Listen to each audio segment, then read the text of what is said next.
이 자리에 나오신 모든 성도님 한 분 한 분이 하나님의 말씀 안에서 믿음을 다시 한번 재확인하고 그 믿음을 더욱더 강건케 해서 하나님께 더욱더 쓰임받는 귀한 사명자 다 되시기를 주님의 이름으로 축원합니다.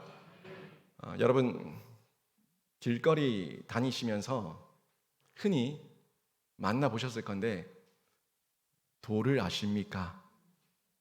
하는 사람 보셨습니까?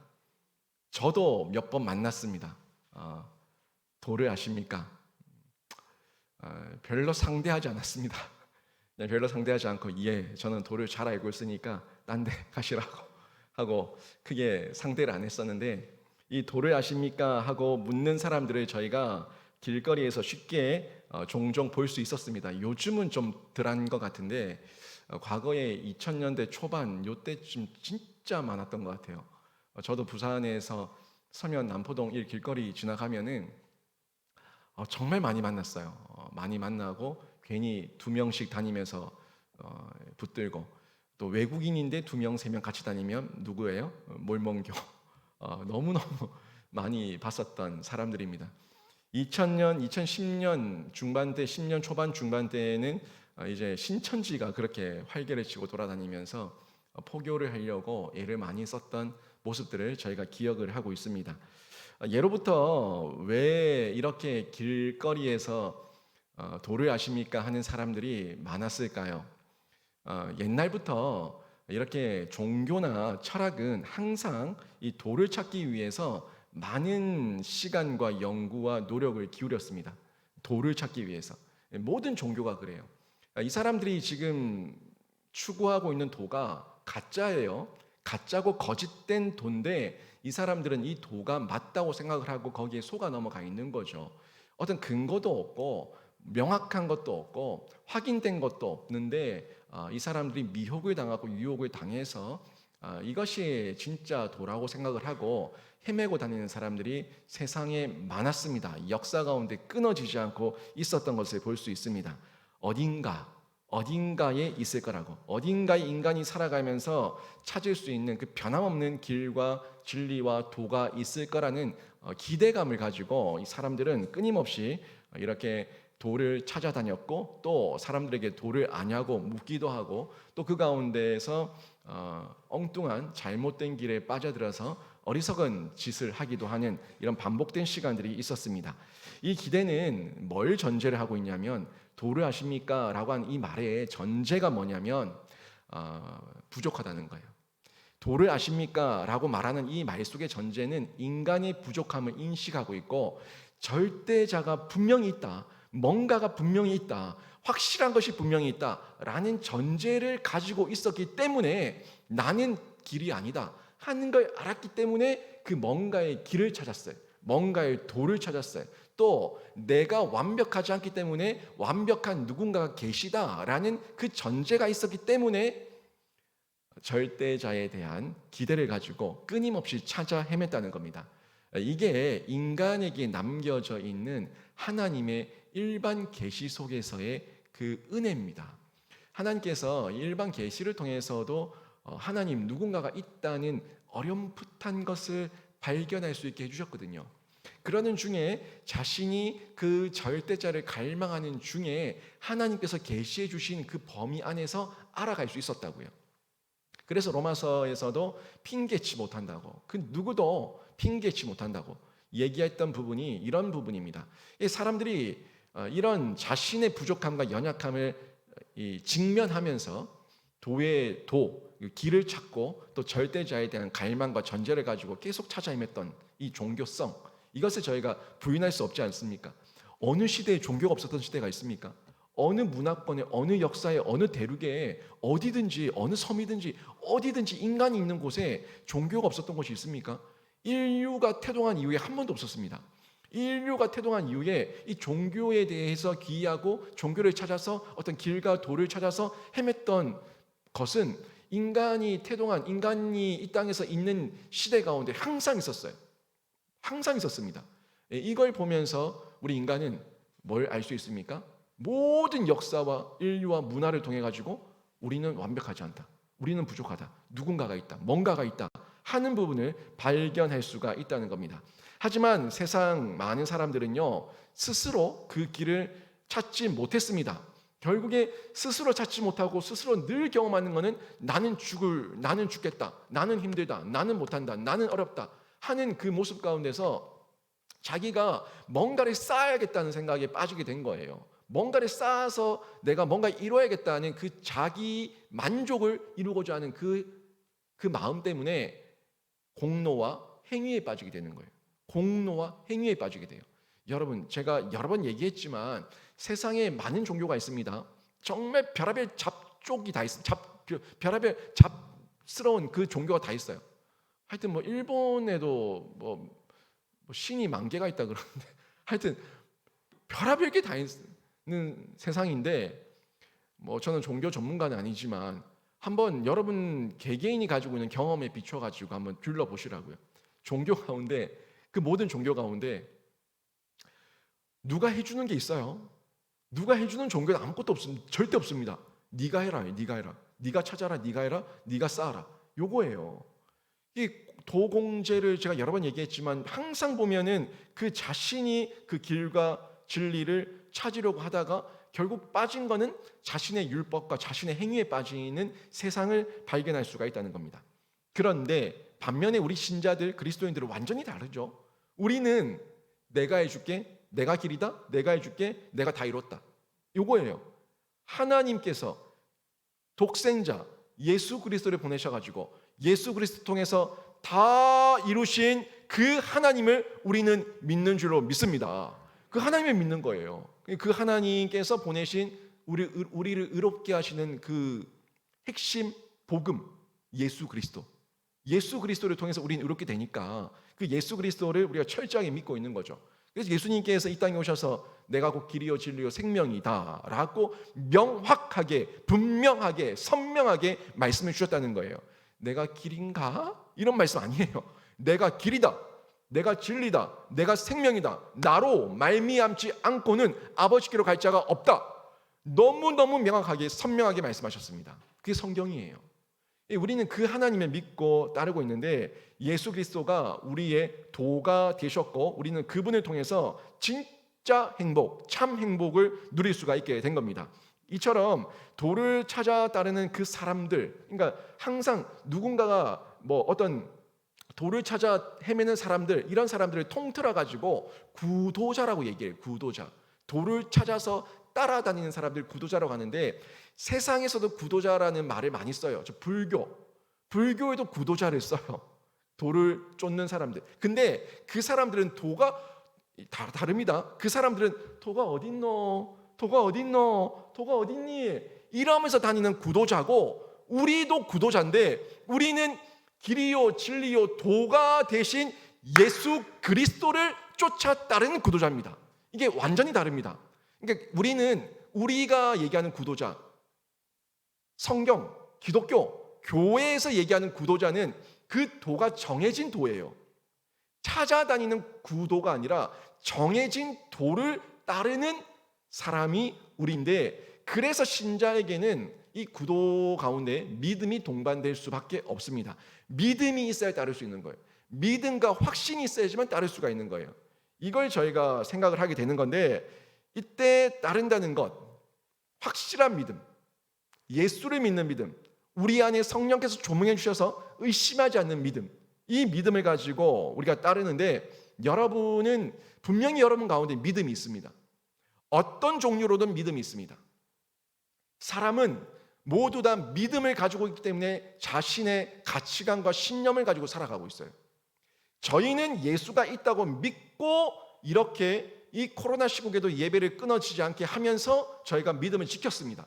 그런데 세상 사람들은요, 그 예수를 믿는 것이 아니라 예수가 없다고 믿어요. 가짜죠. 거짓이죠. 우리는 성경이라고 하는 이 진리의 말씀에 근거해서 믿고 있고, 이 인류의 역사 가운데 예수의 그 징표와 예수께서 역사하셨던 모든 기록물들을 통해서도 확인할 수 있고, 또 무엇보다 우리 속에 성령께서 역사하시는 그 은혜를 따라서 믿고 따르고 있는데, 그 사람들은요, 이거 근거가 없어요. 너무너무 기가 막히게 근거가 없는데 우리보다 더 용기 있게 믿고 있어요. 더 용기 있게 세상에 미쳐서 믿고 있어요. 이게 기가 찬 겁니다. 여러분, 제가 오늘 믿음을 확인이라는 제목으로 말씀을 전하는데 제가 여러분에게 도전하면서 묻고 싶은 거예요. 여러분은 뭘 믿습니까? 여러분은 뭘 믿고 계십니까? 진짜 믿는 게 예수 그리스도를 믿는 그 믿음 안에서 믿고 있습니까? 아니면 세상 가운데서 그냥 뭔가 찝찝하니까 그 어떤 마지막 다음 이 예비책으로 대비책으로 예수를 믿고 있습니까? 어떤 믿음을 가지고 예수를 믿고 있습니까? 우리가 사명자가 되기 위해서는요, 예수 그리스도는 확실하다, 성경 말씀은 확실한 100% 진리다, 그리고 내가 예수께서 말씀하신 대로 따르면은 나에게는 현세와 내세의 복이 있고 하나님의 상급이 있다는 이 확실한 믿음을 가지고 믿으셔야지, 이 땅을 사셔야지 여러분이 사명을 감당할 수가 있다는 겁니다. 제가 이번 5일 동안 오늘 제가 믿음을 확인해 드리고 우리가 어떻게 믿음을 확인할 수 있는가를 말씀드리고 내일 사명에 대해서 확인을 할 거예요. 뭐가 사명이냐? 사명은 어떤 태도를 가지고 있어야 되는 거냐 하는 부분을 얘기해 드리고, 그리고 모세가 가지고 있었던 사명의 태도, 그리고 자세, 바울이 가지고 있었던 자세, 예수님께서 또 뭐 다 이루셨던 하나님의 그 사명을 다 이루셨던 완성, 이 사명의 완성의 태도와 자세가 어떤 모습이었는가를 확인하면서 우리 속에 도전이 있기를 바라는데, 여러분이 정말 이 땅 가운데서 그냥 허랑방탕하게 사는 인생이 아니라 정말 사명자로 쓰임받고 생명사역자로 쓰임받기를 원한다면 여러분 안에 믿음이 재정립돼야 되는데, 여러분이 믿는 믿음은 다른 믿음이 아니라 성경에 근거하고 우리 안에 성령께서 말씀하신 예수 그리스도 성경에서 말씀하고 있는 그 도를 믿는 믿음인 줄로 믿습니다. 이걸 확실하게 정리하고 가셔야 된다고요. 그 구도를 우리가 따르고 구도를 행하고 있는 거예요. 구도자예요. 여러분, 믿음은요 여러 명에서 확인할 수가 있지만 제가 오늘 세 가지에서 확인할 수 있는 방법, 확인할 수 있는 어떤 내용을 제시해 드린데, 먼저는 구도로 확인하셔야 돼요. 제가 그래서 구도를 먼저 얘기했습니다. 내가 어떤 도를 따르고 있는가? 내가 어떤 도를 쫓고 있는가? 세상에는 거짓도가 많습니다. 세상에는 거짓도가 많고 지금도 그 도를 찾아서 헤매고 다니는 사람들이 많습니다. 그런데 우리는 다른 도라고 얘기했죠. 확실한 도라고 얘기했죠. 성경과 성령을 통해서, 역사를 통해서 증명된 도라고 얘기를 했죠. 이 구도가 나한테 정확하게 있는가, 이 부분을 확인하신 이후에 우리가 나의 믿음이 어느 정도에 와 있는지 볼 수가 있는데, 제가 여러분에게 말씀드렸던 부분인데, 요한복음 1장 1절에 어떻게 나옵니까? 태초에 말씀이 계시니라. 이 말씀이 하나님과 함께 계셨으니 이 말씀은 곧 하나님이시니라. 이 말씀 제가 여러 번 여러분에게 말씀하셨어요. 그러니까 이 말씀이 예수 그리스도인데, 이 말씀인 예수께서 하나님과 함께 계셨고 이 말씀은 곧 하나님이시다. 사실 이 말씀도 삼위일체를 얘기할 때 많이 등장하고 변증하는 그 내용을 확인하는 내용 중에 하나입니다. 그리고 나서 요한복음 1장 14절에 보면 또 이 말씀이 나와요. 말씀이 육신이 되어 우리 가운데 거하심에 우리가 그의 영광을 보니 아버지의 독생자의 영광이요 은혜와 진리가 충만하더라. 아멘. 말씀이 육신이 되어, 아까 말씀이 하나님과 함께 계셨다고 했는데, 이제 이 말씀이 육신이 되어 우리 가운데 거하신다고 얘기하고 있어요. 우리 가운데 성육신하셔서 육신이 된 말씀은 예수입니다. 예수께서 우리와 함께 계실 때 우리가 그의 영광을 보니까, 독생자의 영광을 보니까 아버지의 독생자고, 그 은혜와 진리가 우리 가운데, 이 땅 가운데 충만하다고 얘기하고 있어요. 근데 이게 개역 개정의 성경 말씀이죠. 근데 이 말씀을 다른 번역에서 보면 말씀이라고 얘기하지 않고 도라고 얘기를 합니다. 한국 개신교 최초의 신약 성경이 무슨 성경이냐면 1887년에 중국 그 만주 봉천에서, 지금의 심양이에요. 여기서 출간된 예수 선교 전서입니다. 예수 선교 전서인데 이 성경이 우리 언어로 처음 번역된, 한글 언어로 처음 번역된 성경입니다. 그런데 이 성경을 누가 번역을 했냐면 로스 선교사가 번역 작업을 주도했습니다. 로스 선교사가. 그래서 이 성경을 번역본을 얘기할 때 로스역 성경이다라고 이야기를 많이 하는데, 이 성경의 의미가 아주 탁월하게 번역이 되어 있습니다. 이 로스역 성경 1절을 보니까, 요한복음 1장 1절을 보니까 이렇게 나와요. 처음에 도가 있되 도가 하나님과 함께하니 도는 곧 하나님이라. 아멘. 이 도가 말씀이 뭐로 번역됐어요? 도라고 번역됐죠. 처음에 태초에 도가 있었으니까 그 도가 하나님과 함께하니까 그 도는 곧 하나님이시다. 이 말씀이에요. 14절을 보니까 또 이렇게 번역이 됩니다. 대저 도가 육신을 입어 넉넉히 은총과 진리로 우리 사이에 거하여 우리가 그 영화를 본 것이 아버지가 낳은 외아들의 영화와 같으니라. 아멘. 여기서도 말씀이 육신이 되었다는데 대저 도가 육신을 입어 이렇게 표현을 하고 있어요. 그러니까 지금 이 도라고 번역된 것이 말씀 예수 그리스도, 육신으로 오신 말씀 예수 그리스도, 이분을 도라고 얘기하고 있다는 번역을 확인할 수가 있죠. 그런데 이 도라고 하는 것에 대해서 사전적 번역을, 사전적 의미를 보게 되면 이런 의미를 가지고 있습니다. 마땅히 지켜야 할 도리, 종교적으로 깊이 깨달은 이치 또는 그런 경지, 이렇게 사전적 의미로는 도를 표현하고 있다는 거죠. 그래서 한자로도 이 도가 무슨 도예요? 길도자예요. 길도자. 우리가 가는 길도자예요.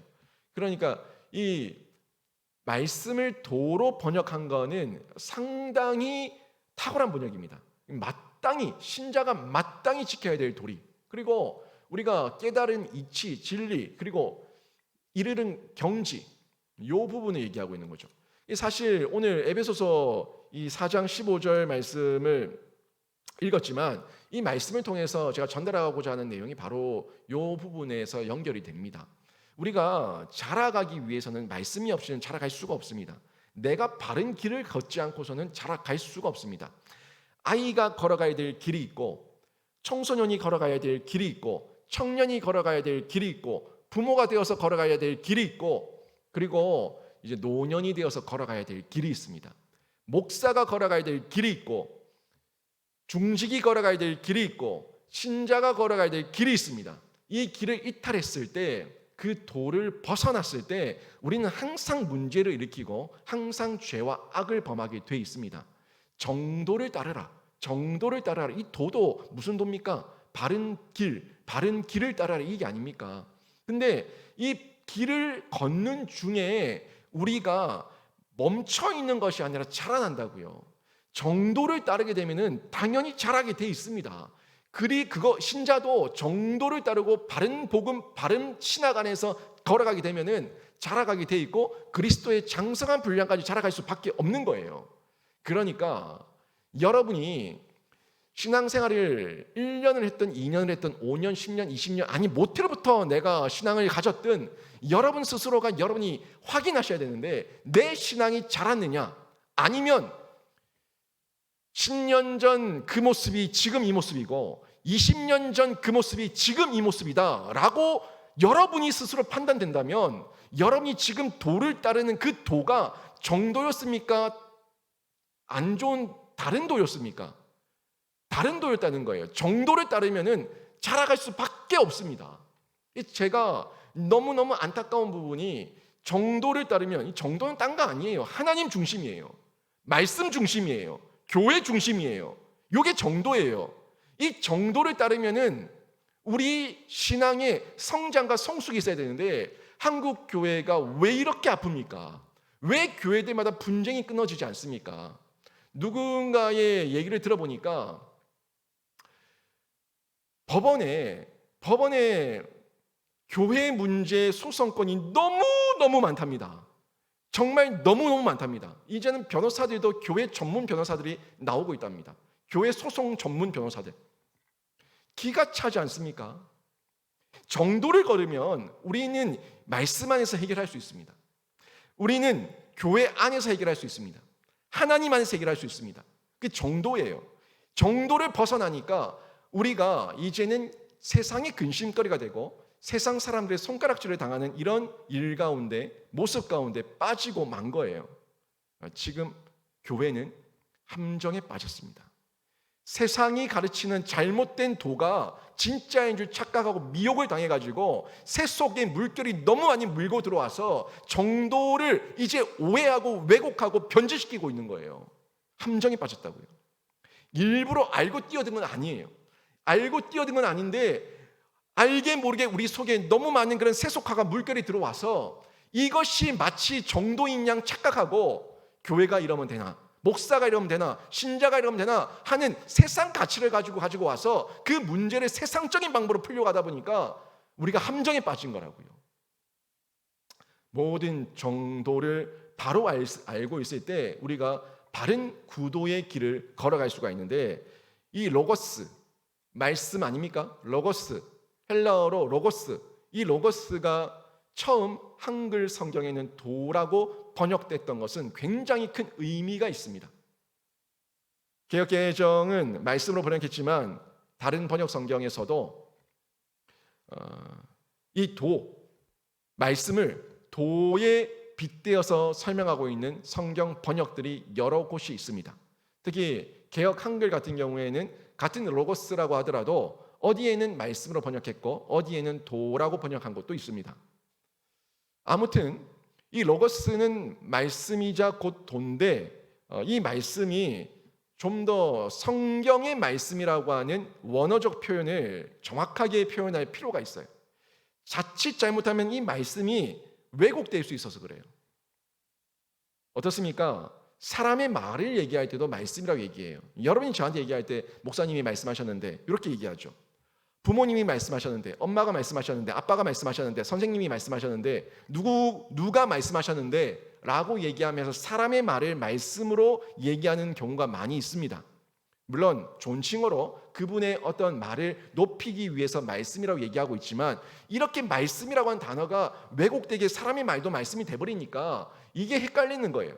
그래서 어찌 보면 성경의 이 말씀은 도라고 하는 유일한 길이니까, 유일한 길이니까, 이 도니까 이 유일성을 가지고 있고 구별성을 가지고 있는 도라고 하는 단어가 훨씬 더 그 의미 전달에서는 매끄럽고 확실하겠다 하는 생각을 가질 수가 있는 겁니다. 아무튼 저희가 이 말씀이라고 하는 부분에 대해서 하나님의 도다, 하나님 예수 그리스도의 그 길이다 하는 것을 명확하게 보고 이 구도에 대해서 찾아야 되는데, 방금 말씀드렸던 것처럼 이 구도는요, 저희가 찾기 위해서 방황하는 구도는 절대 아닙니다. 이미 정해진 도입니다. 이 구도는 확실하고 분명한 구도고 하나님께서 우리에게 이미 복음으로 전달하시고 계시로 전달하신 도예요. 그래서 저희가 도를 전하는 그 도를 이웃에게 전할 때 뭐라고 얘기해요? 전도라고 얘기합니다. 전하는 도예요. 내가 가지고 있는 복음, 내가 가지고 있는 길, 내가 알고 있는 그 도를 지금 전도라고 얘기하면서 신자들이 복음을 전하는 것을 전도라고 이야기하는 겁니다. 전도는 그래서 딴 것 전하지 않습니다. 복음 전하는 거예요. 복음 전하는 거예요. 오로지 성경의 말씀, 그 복음을 전하는 거예요. 이게 가장 전도의 핵심이지 않습니까? 그리고 이 전도는 예수님께 받은 지상 명령이에요. 그래서 우리는 전해야 돼요. 근데 전하려고 하면은 내가 가지고 있어야지 전할 거 아닙니까?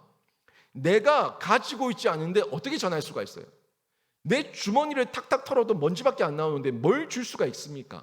내가 소유하고 있고 내가 가지고 있어야지 전달할 수가 있고, 내 머리에 있어야지 내가 이해한 그 말씀을 다시금 전달해 줄 수가 있는 거예요. 그래서 도를 전하는 겁니다. 내가 소유한 거를, 내가 누린 거를, 내가 경험한 거를, 내가 알고 있는 거를 내가 전하는 게 전도예요. 구도자는 이렇게 확실한 도를 알고 자신 있게 담대하게 전도를 할 수 있어야 되는데, 이 전도의 역사가 언제부터 시작됐겠습니까? 하나님께서 구약의 출애굽기, 이 출애굽 때에 이스라엘 백성들을 애굽에서 끌어내셨죠. 끌어내셔서 그 노예살이, 거기서 해방을 시키신 역사가 쭉 나오는데, 애굽은 항상 보면은 영적으로 세상입니다. 영적으로 세상이고 죄와 죽음의 상징이 애굽이에요. 그래서 애굽으로부터의 해방, 이집트에서의 해방은 인간의 방종을 위해서 주셨던 시간이 아니라 거기서 해방시켜서 자유인이 되게 하셨을 때는 하나님께서 하기를 원하시는 목표와 목적이 있었다는 거예요. 그러니까 사실 하나님께서 하나님 백성을 구별시켜서 별도로 세우신 그때, 이 출애굽 때가 결국에는 애굽에서 해방에서부터가 하나님의 말씀과 언약을 쫓아서 도를 전하는 출발이 된 겁니다. 도를 전하는 출발. 성경의 역사를 보세요. 성경의 역사를 보면은 항상 그 도를 말하고 있어요. 그 도에 대해서 증언하고 있어요. 다시 얘기하면 구약은 오실 도에 대해서 얘기하고 있고, 신약은 오신 도와 장차 오실 도에 대해서 말씀하고 있는 거예요. 그렇지 않습니까? 예수께서 도가 되셨고 예수께서 말씀이 되셨으니까 그 말씀을 증거하고 있는 게 성경입니다. 그 도를 전하고 있는 게 성경입니다. 근데 이 도를 깨달은 자들은 깨달아서 하나님께 쓰임받고 사명자가 되었고, 도를 깨닫지 못한 사람들은 유리하며 방황하며 허랑방탕하게 떠돌다가 죽었어요. 이게 성경의 역사입니다. 깨달은 자는 살았어요. 깨닫지 못한 자는 죽었어요. 이게 성경의 역사예요. 육체의 욕망을 쫓아 행하면 망하는 길입니다. 심판의 길입니다. 그 도를 쫓아 행하면, 하나님께서 주신 도, 말씀의 도를 쫓아 행하면 사람을 살리고 키우고 고치고 나라와 민족을 살리고 하나님의 영광을 드러내는 생명사역 가운데 쓰임받았어요. 이 도를 쫓았는가? 세상을 쫓았는가? 도를 쫓았는가? 세상을 쫓았는가? 여기서 나눠져 버린 겁니다. 나눠져 버린 거예요. 결국 구도로 확인하셔야 돼요. 여러분이 쫓고 있는 게 뭡니까? 여러분이 지금 내가 믿음 생활을 한다고 얘기를 하면서 쫓고 있는 게 뭡니까? 세상에 교회 교인들이 많아요. 교회 교인들이 많아요. 개 모임에 개원들이 많은 것처럼 교회 교인들이 많아요. 그 교인들 가운데에는 자신의 복을 구하기 위해서 세상 종교, 무속신앙처럼 그저 복받기 위해서 온 사람들도 있습니다. 그러면 그 사람이 쫓고 있는 도는요, 예수의 복음의 도가 아니라 세상에서의 그 풍요의 도예요. 세상에서의 잘됨의 도예요. 이 가짜 도예요. 가짜 도. 그 도를 쫓고 있는 거예요. 그러니까 내가 무슨 도를 쫓고 있느냐, 내가 절대 우선순위에서 바뀔 수 없는 도를 쫓고 있는 내가 믿고 있는 도가 뭐냐? 구도자. 여러분이 구도자니까, 여러분 모두가 구도자니까 내가 쫓고 있는 도가 뭐냐 하는 부분으로 내 믿음이 지금 어느 수준인지, 내 믿음이 어떤 믿음인지를 확인할 수가 있다는 겁니다. 사람은요, 결국 뭔가 쫓기는 쫓습니다. 다 쫓아 살아요. 세상 사람들 밖에 나가 보세요. 새벽부터 저 시장 가보세요. 매천시장 가보세요. 농산물 시장 가보세요. 수산물 시장 가보세요. 새벽부터 바쁩니다. 사람들은 다 뭔가를 쫓아서 열심히 살고 있습니다. 다 열심히 살고 있는데, 그렇게 열심히 살고 있는 그 사람들이 쫓는 것이 뭐냐는 거예요. 그러면 나도 열심히 살고 있는데 나는 과연 쫓고 있는 게 뭐냐는 거예요. 여러분 가족들 가운데, 자녀들 가운데, 배우자 가운데, 믿지 않는 가족들 가운데 열심히 살지 않습니까? 다들 자기들 나름대로는 열심히 쫓으면서 뭔가 열심히 살고 있습니다. 그런데 열심히 쫓았던 그 사람의 도가, 세상의 그 욕망의 도가 망하는 길이었다는 것을 그 사람들이 알았다면 갔겠습니까? 모르니까, 속으니까 가는 거예요. 그런데 우리는 바른 길을 가고 있거든요. 바른 길을 가면 정도를 가면 되는 거예요. 정도를 가면 되는데 이 정도를 가는 우리가 세상의 사람들의 새속의 소리에 속아가지고 자꾸 기웃거리고 있다는 거죠. 마음이 빼앗기고 있다는 거예요. 마음이 쪼개지고 있다는 거예요. 이게 문제인 겁니다. 우리는요, 하나님의 도 앞에 선 구도자이기 때문에 정확하고 냉정하고 냉철하게 분별하면서 내가 쫓고 있는 도는 뭐냐, 진짜 내가 쫓고 있는 도는 뭐냐, 그리고 내 믿음은 뭐냐 하는 부분을 확인하면서 점검하고 믿음을 재정립해야 되는 겁니다. 또 믿음을 뭐로 확인할 수 있냐면요, 눈으로 확인할 수 있어요. 눈으로. 다시 얘기하면 시각이죠. 내가 어떤 시각을 가지고 보냐, 이 눈으로 봐야 돼요. 내가 보고 있는 것, 거기서 내 믿음을 확인할 수 있습니다. 우리가 바라고 우리가 기대하는 거는 사실 예수님의 시각이어야 되거든요. 그럼 예수님의 시각은 뭐였냐 하는 걸 우리가 보면은, 말씀을 통해서 보면은 예수님의 시각이 지금 나의 시각인지 아니면 나는 또 다른 시각을 가지고 있는지 확인할 수가 있겠죠. 고린도서 4장 18절 말씀인데요. 이 말씀 제가 참 좋아하는 말씀이에요. 우리가 주목하는 것은 보이는 것이 아니요 보이지 않는 것이니 보이는 것은 잠깐이요 보이지 않는 것은 영원함이니라. 너무너무 제가 참 좋아하는 말씀인데, 여러분이 주목하는 것은 뭡니까? 여러분이 바라보고 여러분이 주목하면서 여러분 가슴에 담고 있는 것이 뭡니까? 사람은 자꾸 보는 것을 닮아가게 되어 있습니다. 자꾸 보는 대로 행동하게 되어 있습니다. 제가 우리 교회에서도 느꼈지만 부부를 볼 때마다 제가 깜짝 놀랍니다. 부부를 볼 때마다 깜짝 놀래요. 부부의 얼굴이 많이 닮아요. 정말 닮아가는 걸 볼 수가 있습니다. 인상도 그렇고 표정도 그렇고 마음도 그렇고 여러 가지 모습들이 닮아가는 걸 볼 수가 있어요. 서로가 다른 사람이었거든요. 너무너무 다른 사람이었는데 살아가는 중에 맞춰지는 것도 있어요. 서로가 조율되면서 맞춰지는 것도 생활의 습관 가운데 있을 수 있지만 늘 그 사람을 보고 있으면 그 사람의 모습을 닮아가게 돼요. 저와 제 아내도 좀 닮지 않았습니까? 저는 좀 날카롭죠. 그래도 좀 날카로운 편이고 제 아내는 좀 풍성한 편이고 그런데 저희 부부는 처음부터 조금 닮았던 면은 좀 있었어요. 제가 처음 저희 장모님을 만났을 때 저희 장모님이 예쁜 경이 한 명 들어오는 줄 알았다고 이렇게 얘기를 하셨다 그러더라고요. 그러니까 조금 더 예쁜 남자 경이가 한 명이 걸어 들어오는 걸처럼 봤다고 이렇게 얘기를 하시던데, 왜 사람이 이렇게 같이 있다 보면 닮아갈까요? 자꾸 보기 때문입니다. 보기 때문에 그 사람의 얼굴, 표정, 말투 이런 것들이 자꾸 배워지고 내 속에 습관처럼 습득이 되고 있는 거거든요. 우리가 주목하는 것은 보이는 것이 아니요 보이지 않는 것이니 보이는 것은 잠깐이요 보이는 것은 영원합니다. 여러분이 하나님의 말씀을 보실 때 그 말씀을 통해서, 성령을 통해서 보이지 않지만, 눈으로 보이지 않지만 믿음의 영안의 눈으로 예수 그리스도를 계속해서 바라보고 묵상하고 그 분과 함께하는 중에 여러분은 점점 예수의 성품을 닮아가는 줄로 믿습니다. 계속 닮아가는 거예요. 그게 자라가는 거거든요. 좋은 걸 바라봐야지 좋은 모습으로 닮아가요. 좋은 걸 바라봐야지 좋은 모습으로 닮아가고 자라가고 성장하는 거예요. 여러분 자꾸 안 좋은 거 보지 마세요. 제가 여러분에게 주변을 정돈하라고, 정리하라고, 정리정돈하라는 얘기를 여러 번 드렸는데, 주변 정리정돈이 안 되면 내가 계속 보는 게 세상이에요. 세상을 단절하라는 얘기가 아닙니다. 세상을 끊으라는 얘기가 아닙니다. 세상을 살아가지만 여러분이 가치를 거기 두지 말라는 거예요. 사람이 자주 보는 건 내가 가치를 둔 곳에 자주 보게 돼 있어요. 여러분 주변에 가치 있게 안 보는 거 맨날 본다고, 매일같이 본다고 맨날 거기에 눈독을 들이고 있습니까?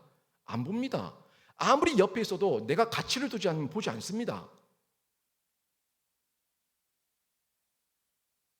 옆에 사는 사람들, 이웃에 사는 사람들 늘 지나다니면서 보죠. 매번 보죠. 항상 보죠. 그런데 그분들에게 가치를 둡니까?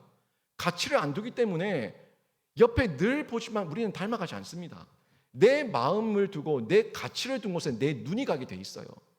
그러면 내 눈이 가면 내가 자꾸 보게 되고 생각하게 되고 묵상하게 되면 묵상한 대로 내가 그 모습을 닮아가게 되는 거예요. 여러분이 말씀의 가치를 두고 말씀의 마음을 두고 성령께서 주시는 그 마음으로 날마다 거기에 묵상하게 되면은 성령 안에서 여러분은 예수의 형상을 닮아서 성품과 인격을 닮아서 자라가는 그리스도인이 되는 거예요. 예수님의 시각을 저희가 가져야 됩니다. 세상 모든 종교는요, 이것도 특징입니다. 세상 모든 종교의 특징이에요. 세상 모든 종교는 신을 믿죠. 가짜 신인데 신이 눈에 보이지 않아요. 눈에 보이지 않다 보니까 그 신을 형상화합니다. 세상의 모든 종교가. 세상의 모든 종교는 자신의 신의 어떤 이미지를 형상화합니다. 타 종교들이 여러 신상을 지니고 있는 이유가 여기에 있어요. 그러나 눈에 보이는 형체는요, 눈에 보이는 형체는 뭘 전제하고 있는지 아세요? 전제는 그 이면에 이미 깔고 있는 베이스입니다. 베이스. 기초예요. 형상을 만들었다는 것 자체가 뭘 전제하고 있는지 아시냐고요. 형상을 만드는 것 자체가 이미 시간과 공간의 지배 속에 있다는 거예요. 시간과 공간의 지배 속에 있기 때문에 시간이 지날수록 낡아질 수밖에 없고 쇠퇴할 수밖에 없고 소멸할 수밖에 없는 전제를 이미 깔고 있는 겁니다. 어떤 형상이라도 영원한 형상이 어디 있어요? 모든 형상은 시간이 지나면 낡아지고 부식되고 소멸되게 돼 있습니다. 그 전제가 세상 우상의 형상 가운데 이미 깔려 있다고요. 그래서 하나님께서는 10계명에서 제1계명으로 무슨 말씀하셨습니까? 나 외 다른 신을 섬기지 말라고 말씀하시고, 그리고 제2계명으로 그 어떤 우상의 형상, 어떤 형상도 만들지 말라고 했죠. 하늘에 있는 것, 땅에 있는 것, 땅 속에 있는 것, 땅 밑에 있는 것, 물 속에 있는 것이라도 그 어떤 것이라도 형상을 만들지 말라고 얘기했어요. 왜? 형상을 만드는 것 자체가 이미 시간과 공간의 지배를 받는 존재가 되기 때문에 신이 될 수 없어요. 그래서 우리 하나님은 모든 시간과 공간을 초월한 영이십니다. 사람의 눈으로 볼 수 없는 형체가 없으시지만 영이신데 확실히 존재하시는 영이신 거예요. 그 영을 성령으로 우리는 경험하고 체험하고 있어요. 이게 우리 하나님이에요. 우리가 믿는 하나님입니다. 우리 인간은 하나님께서 우리에게 계시해 주신 만큼, 하나님을 하나님 스스로 계시해 주신 만큼만 우리는 하나님을 알고 경험할 수가 있어요. 근데 그렇게 계시해 주시는 하나님의 가장 큰 계시가 뭐였냐면, 가장 엄청난 계시가 뭐였냐면 예수님의 성육신의 계시였어요. 예수님의 성육신의 나타나심이었어요. 그 다음에 가장 큰 계시가 성경입니다. 이 성경이에요.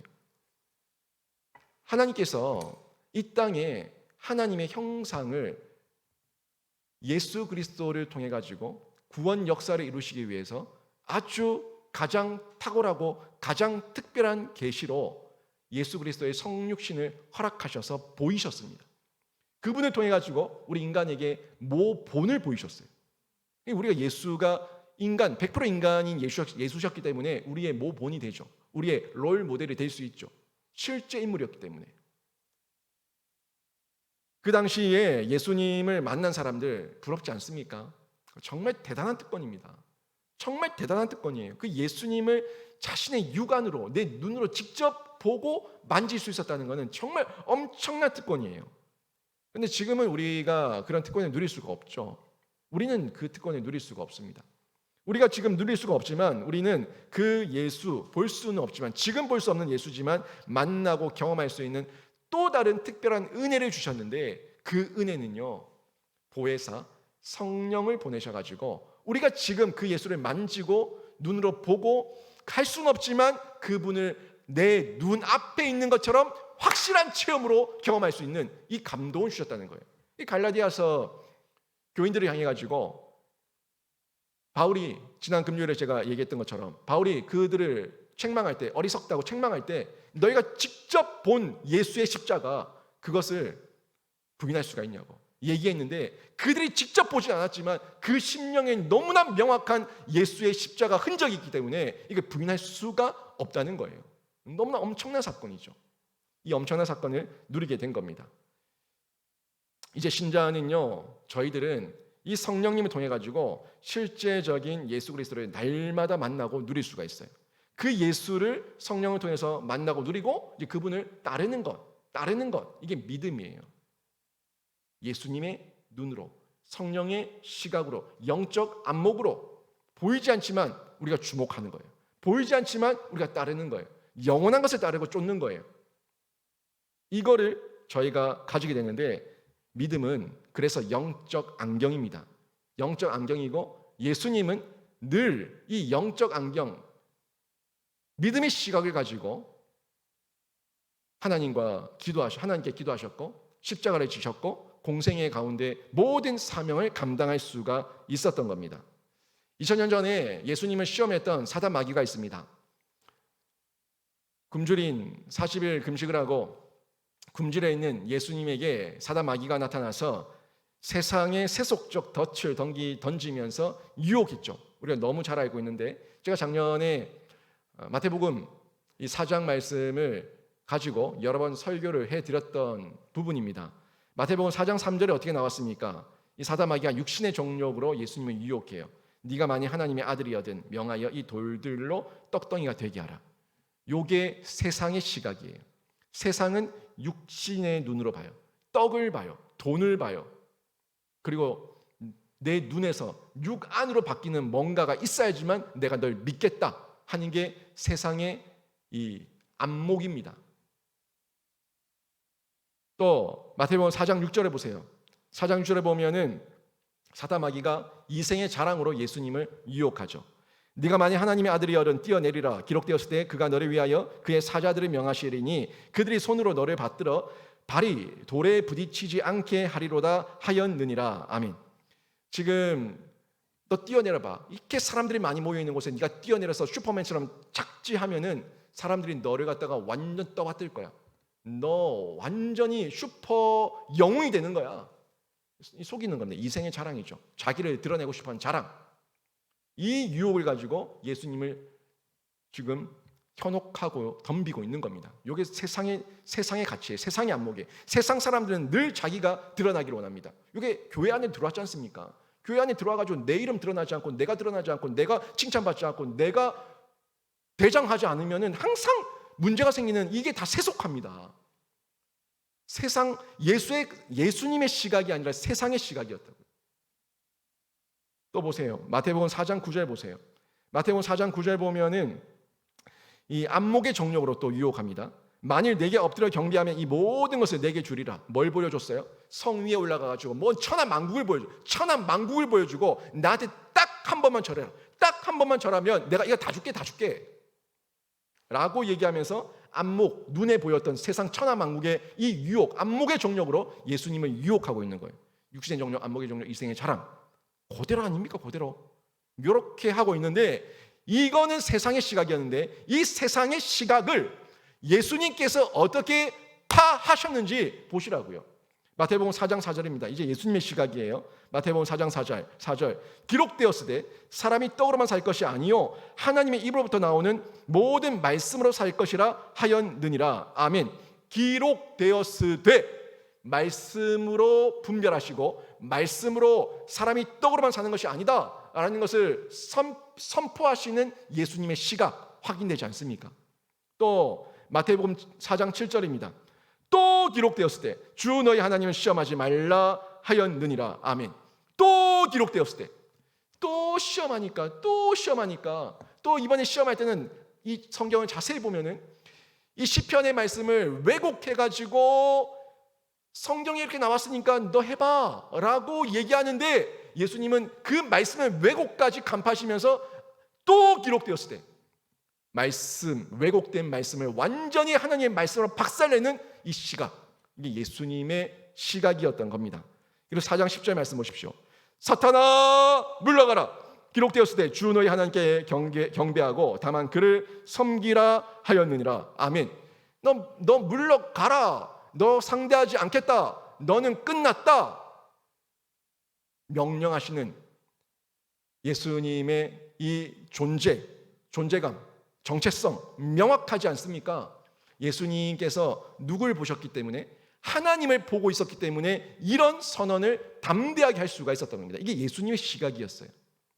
내가 뭘 보고 있냐? 내가 뭘 보고 내 가치와 내 마음과 내 눈이 자꾸 어디로 가냐에 따라서 내 지금의 믿음의 상태가 어떤 상태인지를 확인할 수가 있는 겁니다. 예수님의 답변을 한마디로 요약하면 고린도서 4장 18절이에요. 우리가 주목하는 것은 보이는 것이 아니라 보이지 않는 것이, 보이는 것은 잠깐이요 보이지 않는 것은 영원하다. 요거요. 뭐라고 얘기하는 겁니까? 눈에 보이는 것이 전부가 아니다. 나는 하나님만 바라보고 말씀으로 분별하고 사명만 따를 뿐이다. 요거예요. 아무리 육신의 정욕, 안목의 정욕, 일생의 자랑으로 날 건드려봐라. 내가 넘어가는가? 사탄아 물러가라. 요게 예수님의 시각이었어요. 예수님의 답변 너무 명확하죠. 결국 사탄과의 대결은 예수님의 완승으로 끝납니다. 여러분, 우리 신자도 예수님의 시각을 가지고 견지하기만 하면 이 예수님의 말씀이 우리에게 있는 그대로 우리 일상 가운데 그대로 실현되는 줄로 믿습니다. 여러분이 말씀으로 날마다 묵상하는 이유가 요겁니다. 말씀으로 승리하시면 되는 거예요. 또 세상의 시각을 좀 더 보시자고요. 세상의 시각을 보시면은 세상의 시각이 출애굽기를 통해서 볼 수가 있습니다. 출애굽한 이스라엘 민족이 시내 광야에 있을 때였습니다. 너무너무 잘하는 거죠. 출애굽기 32장에 보면은 금송아지 숭배 만들었던 사건이 나오지 않습니까? 그때 영도자, 지도자 모세가 어디 있었냐고요. 모세는 보이지 않는 하나님께 시내 산에 올라가서 말씀을 받으러 갔어요. 근데 이 백성들은요, 보이지 않는 하나님을 믿는 건 고사하고 그들이 지금 믿고 따르고 있는 거는 모세예요. 모세. 하나님은 모르겠고 지금 내 눈에 모세가 보여야 돼요. 내 눈에. 모세가 안 보이면 두려운 거예요. 겁나는 거예요. 근데 모세가 시내산 올라가서 몇 주 동안 말씀하고 금식하고 하면서 예수 하나님께 말씀을 받고 있어요. 그러니까 눈에 보이지 않는 하나님은 고사하고 눈에 보이는 영도자 모세가 안 보이니까 두려운 거예요. 근데 여기가 또 어디야? 광야네? 돌밖에 없고 아무것도 없네? 두려운 거예요. 아이고 죽었다. 모세가 우리를 애굽 땅에서 여기까지 끌고 와가지고 자기 혼자 도망갔다, 자기 혼자 살러 갔다, 자기 혼자 올라갔다 죽었다, 별의별 얘기가 막 나돌면서 우리는 이제 어떡하냐라고 얘기하면서 두려워 떨면서 하나님은 없고 눈에 보이는 영도자 모세도 안 보이니까 이제 뭔가 필요한 거예요. 그래서 자기들이 그 두려움을 해결하기 위해 가지고 금부치를 모아가지고 눈에 보이는 금송아지를 만든 거예요. 눈에 보이는. 이 세상 종교라고요. 세상 종교는 항상 눈에 보이는 뭔가가 있어야 돼. 눈에 보이는 뭔가가 있어야지 그걸 통해서 의지하는 거예요. 그걸 통해서 기대는 거예요. 그러면서 이 금송아지가 우리를 출급시키고 우리를 가나안 땅 인도할 하나님이다 라고 얘기하면서 우상 숭배를 하게 된 겁니다. 결국 하나님께서 이 모습을 보시고 진노하시고 심판하시려고 하는데 모세의 중보기도를 통해 가지고 일단락되죠. 하지만 많은 사람이 죽었어요. 많은 사람이 심판을 당하면서 죽임을 당하게 되는데 여러분, 요 세상의 시각이 이스라엘 민족 그 단편적인 금송아지 사건을 통해서 그대로 보여주는 겁니다. 그대로 보여주는 거예요. 여러분, 아이들은요 엄마와 대화가 잘 안 됩니다. 아이들은요 굉장히 육감적이고요, 굉장히 감정적이고요, 굉장히 직설적입니다. 그래서 지금 내 손에 아이스크림이 있으면 웃고 내 손에 젤리가 있으면 웃고 아이스크림과 젤리가 없으면 짜증나는 거예요. 이것을 지금 언제든지 줄 수 있는 분이 우리 엄마 아빠라는 건 의미가 없어요. 있으면 그냥 좋고 없으면 싫은 거예요. 지금 한 번만 순종하고 엄마를 바라보고 아빠를 바라보고 말씀 앞에 순종하면은 이거를 10번 100번도 사줄 수 있는 분이 우리 엄마 아빠라는 거를 모르는 거예요. 그냥 지금 달라는 거예요. 지금 내 손에 없으면 두렵다는 거예요. 싫다는 거예요. 이게 어린아이의 시각인데 전혀 자라지 않은 모습입니다. 여러분은 어떤 시각을 가지고 있습니까? 예수의 시각을 가지고 있습니까? 아니면 아직도 자라지 못한 어린아이의 시각으로 내 손에 아이스크림, 내 손에 젤리 이것만 바라보면서 하나님 아버지와 대화하려고 하지 않고 하나님 아버지의 마음을 간파하려고 하지 않고 하나님 아버지의 마음과 시각을 이해하려고 하지 않고 그저 여기서 죽겠다 얘기하면서 두려운 가운데만 있습니까? 어떤 시각 가운데 있습니까? 저희가 세상의 시각을 가지고 있다면 벗어나야 되지 않겠습니까? 에베소서 4장 15절 말씀 다시 한번 읽습니다. 다시 읽습니다. 4장 15절 말씀 시작. 오직 사랑 안에서 참된 것을 하여 범사에 그에게까지 자랄지라. 그는 머리니 곧 그리스도라. 아멘. 날마다 이 하나님의 사랑과 말씀 안에서 자라는 성도가 되시기를 바랍니다. 자라야 돼요. 안 자라면 이게 이상한 겁니다. 정도를 걷고 있는데 내가 정도를 걷고 있다고 얘기하면서 생각해 보시라고요. 내가 정도를 걷고 있다 얘기하면서 10년 전이나 지금이나 내가 똑같다고 얘기한다면 정도가 아니었던 겁니다. 속지 돌이키셔가지고 주변 정돈하시고 다시금 말씀 안에서 정도를 걸으면서 양육교육 훈련을 받으시면서 자라가셔야 된다고요. 정도를 10년 동안 살아가면서 20년 동안 신앙생활하면서 내가 정도를 아니라 잘못된 길에 갔다는 게 증명되지 않았습니까? 이제는 정도가 뭔지 알고 싶으시면은 양육교육 훈련을 받으시면서 정도로 돌아오셔야 돼요. 배우셔야 되는 거예요. 내 고집 버려야 되는 거예요. 정도 가운데 돌아와서 야 이게 정도구나, 야 이러니까 정말 깨달아지는구나, 야 이러니까 성경이 보이는구나 하는 그 느낌과 그 마음을 가지고 기도의 자리에 나오셔야 되는 겁니다. 이게 잘하는 거예요. 항상 세상 사람은 고집합니다. 아니야, 아니야, 아니야 라고 얘기하면서 끝까지 바꾸려고 하지 않습니다. 고집스러운 그 모습 여러분 보지 않았습니까? 여러분 전도하려고 했던 태신자들 보지 않았습니까? 전도하려고 하는 여러분 가족들 보지 않았습니까? 끝까지 안 오지 않습니까? 끝까지 자기가 옳다고 얘기하지 않습니까? 끝까지 하나님 없다고 얘기하지 않습니까? 왜요?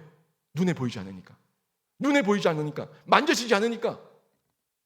그런데요, 그 사람들에게 오늘 당장 아이스크림 쥐어주고 오늘 당장 젤리 쥐어주면 한 번은 나올 거예요. 왜요? 그거 보러, 그거 받으러. 이건 기복이에요. 이거는 세속이에요. 이건 세상 종교의 방식이에요. 하나님은 그런 기계적인 반응을 원하지 않습니다. 이거 줄 테니까 한번 와줄래? 구걸하시는 하나님 아닙니다. 정말 내 마음에서 하나님의 도를 보고 그 도를 발견해서 정도를 걸어갈 때 우리가 자라갈 수가 있는 겁니다. 우리가 믿음의 안경을 써야 돼요. 믿음의 안경을 쓰면은 자라갈 수 있어요. 여러분, 우리가 사는 시대가 여러분의 일상이 지금 광야입니다. 그죠? 여러분의 일상이 광야예요. 뭔가 있는 것 같아서 따라 나오긴 했는데 가만히 좀 주변을 둘러보니까 영도자 모세가 안 보이는 거예요. 금세 두려워져요. 금세 겁이 나요. 금세 뭔가를 또 찾아야 될 것 같아요. 우리 일상에서의 그 마음의 요동침 아닙니까? 여기서 벗어날 수 있는 거는요, 저희가 믿음의 안경, 이 영적인 안경, 정말 보이지 않는 것을 볼 수 있는 이 믿음의 안경을 쓰고 주목해서 거기에 가치를 두고 집중해서 바라봐야 되는 겁니다.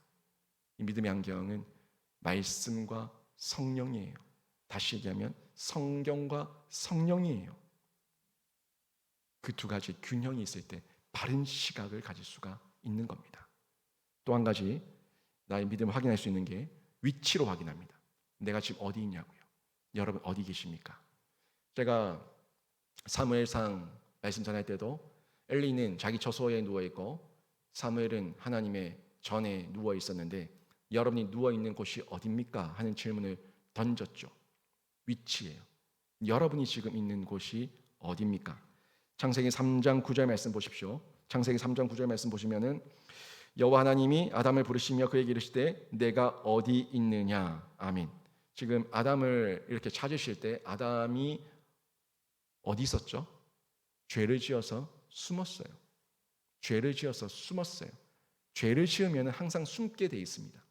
죄를 지으면 항상 잠수 타게 돼 있습니다. 세상 사람들도 잠수를 탈 때에는 뭔가 안 좋은 거예요. 낌새가 안 좋은 거예요. 영적 상태가 안 좋은 거예요. 그러니 잠수 타는 거죠. 신자도 죄를 짓고 마음이 힘들면 하나님을 멀리 하려는 습관이 있어요. 죄성이 있다고요. 아담이 숨었어요. 하나님께서 모르실까요? 모르셔서 아담아 네가 어디 있느냐라고 물으셨을까요? 어디 있는 줄 알아요. 어디 있는지 아는데 야, 너 어디 있어? 당장 안 나와? 라고 추궁하지 않으시고 예수님께서는 네가 어디 있느냐라고 그 위치를 묻고 있는 겁니다. 여러분, 하나님께서 여러분에게 누구야? 네가 지금 어디 있느냐라고 물으신다면 여러분 어디에 있다고 답을 하시겠습니까? 내가 있는 위치가 나의 믿음을 확인하게 해줍니다. 그래서 바른 위치를 지키는 것은 매우 중요한데 바른 위치를 지키면 바른 행동을 하게 돼 있습니다. 정도를 걸으면 정상적인 행동을 하게 돼 있고 바른 위치에 있으면 바른 행동을 하게 돼 있습니다. 직분이 사람을 만든다는 얘기를 들으셨을 거예요. 그 직분의 자리를 지키고 있으면 그 직분에 맞게끔 행동하게 돼 있습니다. 못한다고 버릴 것이 아니라 내가 이 직분의 위치에 맞게 살고 있는가 내 위치를 먼저 확인하는 게 우선입니다. 신자는 하나님과의 관계의 바른 위치가 어디입니까? 신자가 하나님과의 바른 관계의 위치, 신자 위에 하나님이에요. 그리고 신자에게 사람들과 이웃과의 위치가 어디입니까? 신자 곁에 이웃이에요. 대등한 관계예요. 물질과 만물의 위치는 신자에게 어디입니까? 신자 밑에 물질이고 만물이에요. 요 위치를 정확하게 생각하셔야 되는데, 중요한 건 물질과 만물의 위치는 항상 신자, 사람 아래라는 것을 확인하셔야 됩니다. 이걸 잊어버리니까 물질에게 끌려다니죠. 물질에게 이용당하는 겁니다. 신자에게 물질은 하나님께서 주신 그냥 도구일 뿐이에요. 그냥 도구예요. 삶의 주인이 절대 그 도구가 될 수 없습니다. 여러분, 돈을 위해 절대 살지 마세요. 비참한 겁니다. 돈을 위해 살지 마세요. 돈이 필요한 건 맞지만 돈은 우리 인생의 주인이 될 수 없습니다. 돈을 다스리고 살아야 돼요. 돈을 지배하고 살아야 돼요. 돈을 관리하며 살아야 돼요. 그게 진짜 신자의 바른 위치입니다. 세상 사람들은 돈의 노예가 되어 살고 있지만 신자는 돈을 다스리며 살고 있는 존재가 우리입니다. 그래서 돈이면 다 된다 하는 세상을 향해서 아니, 돈이면 다 안 돼 라고 말할 수 있는 그 자리에 있어야 되는 겁니다. 많은 그리스도인들이 물질을 머리 위에 주인으로 두고 살아요. 하나님을 대등하게 맘먹으면서 살려고 합니다. 또 하나님을 이용하면서 살려고 합니다. 이웃이어야 될 이 대등한 관계인 사람들을 짓밟으면서 무시하면서 살려고 합니다. 이런 위치는 바른 위치가 아니고 참된 그리스도인의 삶도 아닙니다. 위치를 정확하게 확인하셔야 돼요. 교회 내에서의 직분도 계급이 아닙니다. 저는 여러분 위에 군림하는 사람이 아닙니다. 다만 교회 질서상 어떤 결정을 하는 위치에 있긴 하지만 저는 여러분을 섬겨야 될 사람이고, 또 섬긴다고 하지만 또 돌아보면 도리어 섬김을 받는 자가 저였기 때문에 늘 죄송하고 늘 미안한 마음으로 사는 위치가 저의 위치입니다. 모든 중직들이 그렇습니다. 모든 교회 직분이 그렇습니다. 하나님께서 맡긴 사명의 자리가 그렇습니다. 이 사명은 각자의 은사와 재능에 따라서 하나님께서 맡기신 성직이기 때문에 그 성직의 위치에 맞게끔 자신의 영적 상태를 늘 확인하고 나의 반응을 점검하면서 우리가 그 사명을 감당해야 되는 거예요. 제가 사명을 감당하는 중에, 제가 목사인데 사명을 감당하는 중에 감히 제 입에서 감히 목사한테 말이야, 이런 말이 나오는 그때부터 저는 변질된 겁니다. 제 위치 파악을 제가 못하고 있는 거예요. 여러분이 교회 중직으로 이 모양 저 모양으로 섬기고 계실 때, 또 교회에 여러 모양으로 연륜이 들고 또 존경을 받는 위치에 있을 때 여러분의 위치를 더더욱 점검하셔야 돼요. 여러분의 마음과 생각 가운데 감히라는 그 말이 나오는 그때부터 나의 위치를 이탈한 겁니다. 교회는 계급이 아닙니다. 교회의 직분은 사명이에요. 모든 자리가 섬기는 자리고 모든 자리가 하나님을 위한 자리입니다. 이 마음을 가지고 있을 때 우리가 자신의 부족함을 늘 인정하면서 자신의 부족함 때문에 저는 부족해서 못합니다 하는 말이 아니라 제가 부족하기 때문에 하나님의 은혜가 더 필요합니다. 제가 부족하기 때문에 하나님의 은혜와 능력과 도우심이 더 필요합니다 하는 고백으로 더 엎드리며 더 기도할 수가 있는 겁니다. 사도행전 4장 32절 35절 말씀, 이 말씀 한번 볼까요? 이 말씀 보고 제가 말씀을 좀 정리할 건데요. 믿는 무리가 한 마음과 한 뜻이 되어 모든 물건을 서로 통용하고 자기 재물을 조금이라도 자기 것이라 하는 이가 하나도 없더라. 사도들이 큰 권능으로 주 예수의 부활을 증언하니 무리가 큰 은혜를 받아 그 중에 가난한 사람이 없으니 이는 밭과 집 있는 자는 팔아 그 판 것의 값을 가져다가 사도들의 발 앞에 두매 그들이 각 사람의 필요에 따라 나누어 줌이라. 아멘. 이게 초대교회의 특징인데요. 초대교회의 특징은 요거를 유무상통이라고 얘기하죠. 서로 나누면서 썼다 해서 유무상통이라고 얘기하는데, 이게 우리 교회와 신자와 성도들의 위치입니다. 이 얘기를 내 있는 것을 다 팔아서 다 나눠주라는 얘기가 아니에요. 내가 가지고 있는 것을 다 팔아서 다 나눠주고 공통재산으로 소유하자, 이거 아닙니다. 그게 아니라 내가 하나님 앞에 드리기에, 지금 이 내용은 하나님 앞에 받은 은혜 때문에, 보세요, 예수의 부활을 증언하니 무리가 큰 은혜를 받아. 예수의 부활을 증언하니 무리가 큰 은혜를 받아. 그래서 이들이 나눈 거예요. 이들이 가지고 온 거예요. 결국에 하나님 앞에서 예수의 부활을 경험하고 나니까 그 무리가 큰 은혜를 받아서 자신이 스스로 나누는 특징, 나누는 삶으로 드러난 거죠. 이게 개개인이 인색하지 않았다는 거예요. 교회가 인색하지 않았다는 겁니다. 개개인, 교회가 인색하지 않게 그 모습 가운데 기꺼이 드리고 기쁘게 드리니까 그 기쁘게 드림이 풍성함으로 나타나서 모두가 쓰고도 남음 있게끔 풍족했다는 내용을 전달하고 있는 겁니다. 이게 바른 위치예요. 우리 신자의 위치예요. 내 위에는 하나님이 계시고 내 곁에는 이웃이 있고 내 아래는 만물을 다스린다는 이 위치를 정확하게 알고 있을 때 물질 때문에 이웃을 짓밟지 않고, 물질 때문에 하나님을 이용하지 않고, 물질 때문에 노예가 되지 않고, 그걸 이용하고 다스리면서 하나님 나라 확장을 위해서 사명을 감당하고 하나님 영광을 드러낼 수가 있다는 겁니다. 제가 이번 특별 저녁 기도회 임직식을 준비하면서 임직을 받는 분만이 아니라 이미 임직을 받은 중직들도, 그리고 앞으로 임직을 받을 모든 성도들도 이 5일간의 말씀을 통해 가지고 자신의 사명을 정말 다시 한번 확인하시기를 바랍니다. 그리고 사명을 확인한 이후에 알겠다, 여기서 끝나지 않고 정말 내 온 인생을 다해서 사명을 감당하시기를 바랍니다. 여러분, 제가 여러 번 얘기했지만 제가 또 얘기할 겁니다. 내일 모레 얘기할 겁니다. 사명이 있는 자는 죽지 않습니다. 사명이 있는 자는 죽지 않습니다. 사명을 다했을 때 하나님께서 데리고 가시는 거예요. 여러분 안에 사명이 있으면, 여러분 안에 교회를 향한 사명, 여러분 안에 하나님 나라를 위한 사명이 있으면은 그 사명 감당할 때까지 하나님께서 영육 간의 강건함도 주시는데, 여러분이 내 사명이 맞는지, 내 사명이 정확한지, 확실한지, 여러분이 어떤 도를 따르고 있는지 구도로 확인하시고, 여러분이 어떤 시각에 가치를 두고 있는지 눈으로, 시각으로 확인하시고, 여러분이 어디에 지금 기대고 있는지 여러분의 위치로 확인하셔서 여러분이 순전하게 하나님 앞에서 믿음으로 쓰임받는 귀한 신자들, 사명자들 다 되시기를 주님의 이름으로 축원합니다. 아멘.